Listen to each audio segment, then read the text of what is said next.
उसकी अलग की आवाज उस सरस्वती ब्राह्मणी के कानों में पड़ जाती है और वो सरस्वती ब्राह्मणी आकर के दरवाजा खोलती है, देखती है कि सासू महात्मा उसके दरवाजे पर खड़ा हुआ और वो बोलती है कि महाराज आपको भिक्षा में क्या चाहिए, तो आप मेरे को बोलोगे फल फूल दूध अनाज जो भी आप मेरे को बोलोगे मैं ला करके आपको दूंगी, क्योंकि तुमको भी पता था कि साधु महात्मा एक ही बार में एक ही दौर से भिक्षा लेते हैं।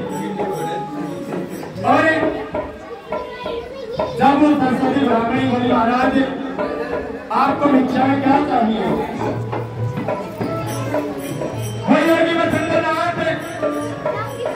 सरस्वती ब्राह्मणी के मस्तक को देखता रहता है, कुछ बोलता नहीं और वो सरस्वती ब्राह्मणी फिर से बोलती है कि महाराज आपको भिक्षा में क्या चाहिए, भैया कि सरस्वती कर देता कि बेटा भिक्षा में बात की बात है। सबसे पहले तो आप मेरे को ये बताओ कि आपको क्या दुख है, क्या संकट है, क्या तकलीफ है। वो भी से बोलते कि महाराज मेरे को कोई संकट कोई तकलीफ नहीं है, आप सिर्फ मेरे को ये बताओ क्या भिक्षा में क्या हो गया। तो दोबारा प्रश्न कर देता है कि बेटा आप नहीं बताओगे तो मेरे को पता है कि आपको क्या संकट है, क्या आपकी तकलीफ है, क्या आपको दुख है। तो वो सरस्वती ब्राह्मणी बोल देती है कि महाराज अगर आप मेरे दुख को पहचान ही गए आप ही बताओ, आप अगर इतने शक्तिशाली, इतनी दिव्य दृष्टि वाले हो, तो आप ही बताओ कि मेरे को क्या दुख है, क्या तकलीफ है। तो योगी अपने आप ही बंद करता है और सरस्वती ब्राह्मणी को बोलता है कि बेटा मेरी बात को ध्यान से सुनो, आप पुत्र के वियोग में दुखी हो, आपकी कोई संतान नहीं है। इतने सुनते ही वो सरस्वती ब्राह्मणी रोने लग जाती है कि महाराज आपने बताया तो सही, मेरे तो सिर्फ जीवन में एक ही दुख है, वो भी पुत्र का, तो मेरी संतान नहीं है। और रोते हुए उस योगी वसुंधरा को सरस्वती ब्राह्मणी क्या होती है कि महाराज आपने मेरे दुख को पहचाना, मेरी समस्या बताई और इसका निवारण भी आप ही करोगे। तो सरस्वती ब्राह्मणी बोलते हैं महाराज मेरे को आप रास्ता दिखाए, जो भी आप बताओगे मैं आपके रास्ते पर चलूंगी। वसुंधरा अपने शरीर में हाथ डालता है, एक बार की पुड़िया उठा करके वो सरस्वती ब्राह्मणी के हाथ पर देता बोलते हैं कि बेटा यही मेरा तपस्या का फल है, इसको बेकार मत समझना। कभी ये सोचो कि बाबा ने बुद्धि देती, ये कुछ नहीं है। समझाया कि इस भगवत की प्रिया को घर पे जाकर के कमरे के अंदर बैठ करके ले लेना, 1 वर्ष के अंदर आपको पुत्र की प्राप्ति हो जाएगी। और इतना कहकर के वो योगी वसुंधरा चला जाता है, अंतर्ध्यान हो जाता है और वो सरस्वती ब्राह्मणी उन भगवत की पूजा को लेकर के दरवाजा बंद कर देती है और अपने घर के अंदर चली जाती है। जाकर के उस भगवत की पूजा को एक मंदिर के पास में रख देती है और अपने काम में लीन हो जाती है। 5 दिन हो जाती है काम करते करते, तो सरस्वती सहेली उनके घर पे आ जाती है, आकर के बैठ जाती है, बातें करने लग जाती है। तो सरस्वती ब्राह्मणी बातों ये बताती है कि आपको ऐसे ऐसे महाराज एक साधु संत आए थे, एक भगवत की पुड़िया मेरे को देकर के गई और बोल करके गई कि इसको खा लेना पुत्र की प्राप्ति हो जाएगी। तो सखी सहेली उस सरस्वती ब्राह्मणी को बता देती है कि ऐसा ही क्या कुछ होता है कि एक भगवत की पुड़िया मानी पुत्र की प्राप्ति हो गई, ये सब भूल गए फेंक दे। और वो योगी वसुंधरा जब उसने वो भोगी पुड़िया उसको दी थी, बोल के गया था कि कुछ समय पश्चात में आऊंगा अपने बाल के दर्शन के लिए, जो मेरा फल मैं आपको लेकर के गया उसके दर्शन करने में अवश्य आऊंगा। तो भोगी पुड़िया उन सभी शरीरों के बहकावे डालकर घोड़े के ढेर में उसको फेंक देती है। और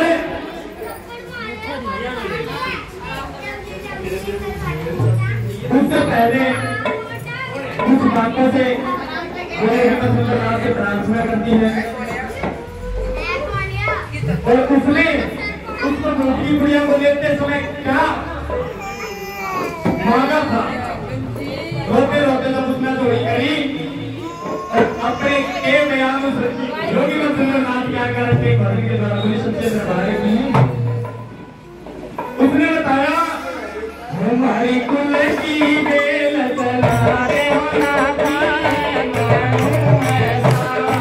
हमारी कुल की बेल चला रे हो योगी मानो ऐसा, हमारी कुल की बेल चला रे हो योगी मानो ऐसा।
सरस्वती ब्राह्मणी पिछली बात को भूल गई कि क्या हुआ था, कौन आया था, कैसे आया था, उसको कुछ याद नहीं है। वही योगी चंद्रनाथ जो अपना फल दे करके गया था कि जब 12 साल का 13 साल का हो जाएगा तब मैं जाऊंगा अपने लाल के दर्शन करने के लिए। वो कितना बड़ा हो जाएगा। और भविष्य में नजदीक भी आया योगी चंद्रनाथ उस नगरी में आया, आकर के अलग जगाई और क्या कहा,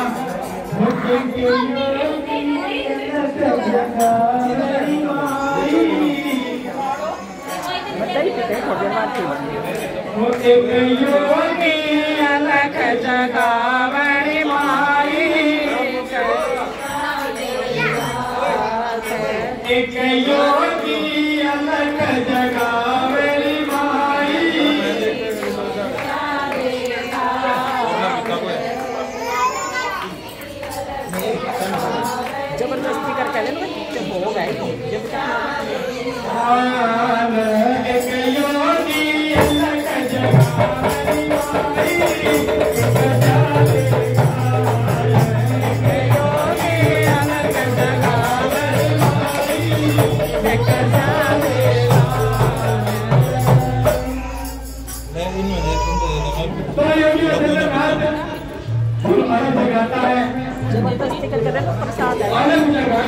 प्रसाद है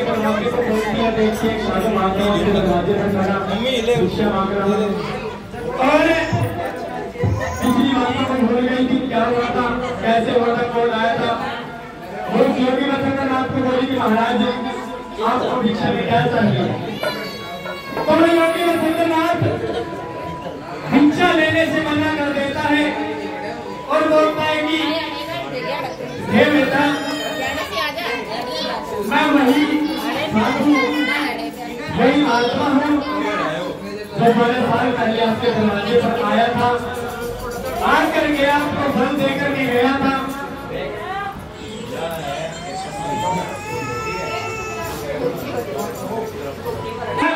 जो फल मैं आपको देकर के गया था, आज मैं वो देखना चाहता हूँ कि मेरा फल कितना फला, फल कितना फला, कितना बड़ा हो गया। और वो सरस्वती ब्राह्मणी को भी 12 साल पुरानी बात याद आ जाती है।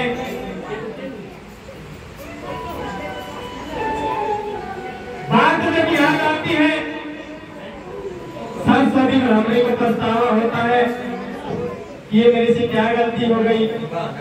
और वो योगी वसंतनाथ उस सरस्वती ब्राह्मणी से 2 शब्दों के अंदर क्या पूछता है, बोली सच्चे दरबार की, सच्चे दरबार की बात करने वालों की, क्योंकि दरबार के अंदर सभी की जय होती है, लेकिन वो खुद को देखना होता है कि मेरे को बोलना है या नहीं बोलना है। कुछ भी हम पता इस माया का सुना है ना, और 3-3, 4-4 आते हैं। कौन है यम के दूत, पता किसी को? आज तक 70-70, 80 साल के लिए हम बैठे हैं, आज तक जिंदगी में किसी को पता चला कि यम के दूत कौन है? बता सकता है कोई? और कितने हैं? किसी को नहीं पता। मैं कौन है, कितने? मैंने सिर्फ आप लोगों से पूछा है कि मेरे को या तो कोई मिल जाए ये बताने वाला कि कौन होते हैं, कितने होते हैं। तभी तो बोलता हूँ कि धर्म के अंदर ध्यान रखो। वही बयान करते हैं, जब के दूत 2 होते हैं,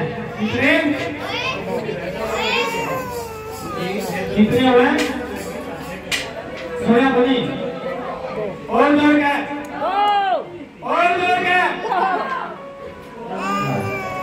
यम के दूत 2 होते हैं, कौन कौन से?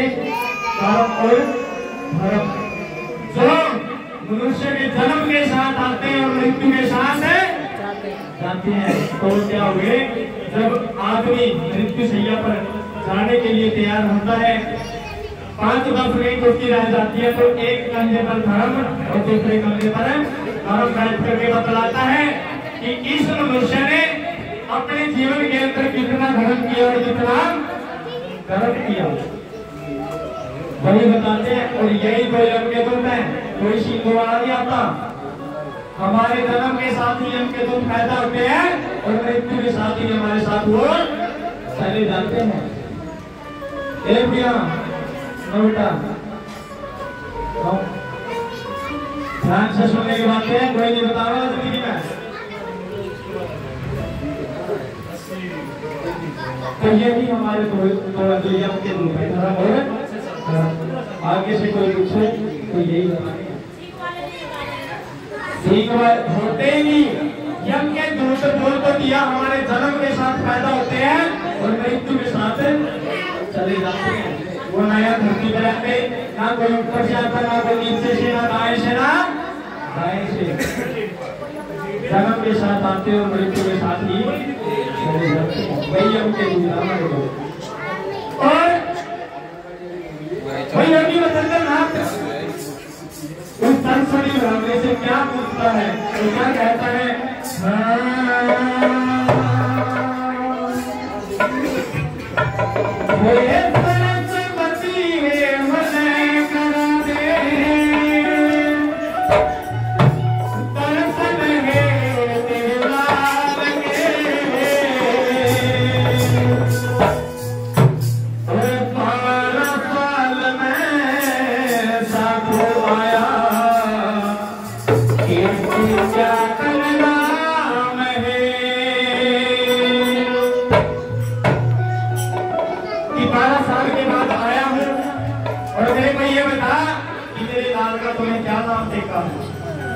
और भक्त वास्तव में क्या पूछता और क्या कहता है, क्या उसके मन पर बीतती है, सरस्वती ब्राह्मण को क्या बताती है, लोगों से क्या प्रसन्नता हुई सच्चे भगवान की।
मेरे को आपकी वो 12 साल पुरानी बात तो याद आ गई है।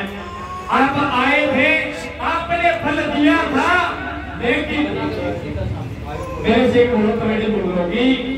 जो भगवान की कुड़िया मेरे को देकर के गए थे ना, वो तो मैंने चोरी के डेरे में फेंक दी। और भैया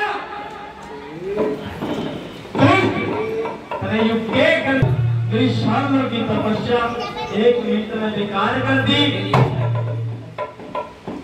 रोने लगी है सरस्वती ब्राह्मणी, और मैं यह भी वसंतनाथ तुमसे पूछता है कि चलो गलती होगी मान लिया, लेकिन मन क्यों बता दे की गुड़िया फेंकी की थी। आगे आगे सरस्वती ब्राह्मणी पीछा पीछा योगी वसंतनाथ चल देते हैं। सारा गांव जहां से गुजरते इकट्ठा हो जाता है।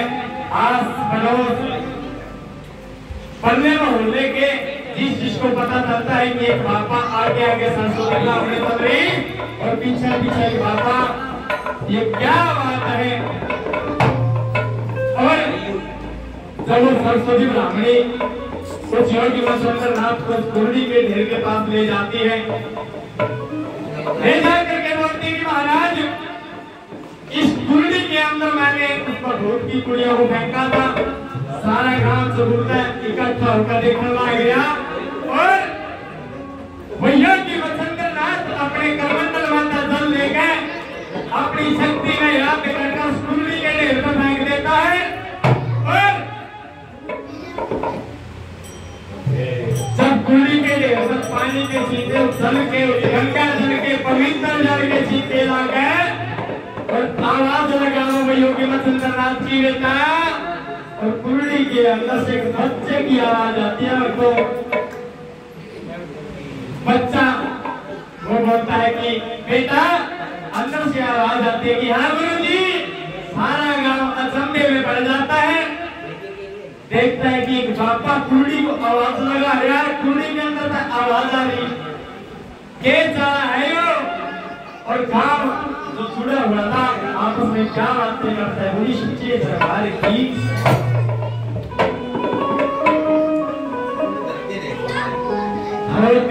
देखा है सखी एक चंदा, एक बाबा मारे बोल पूरी बोल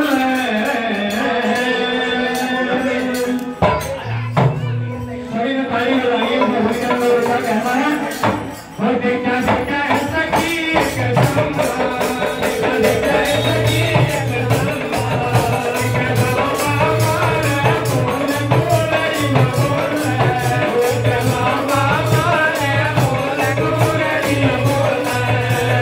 Thank you.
Yeah.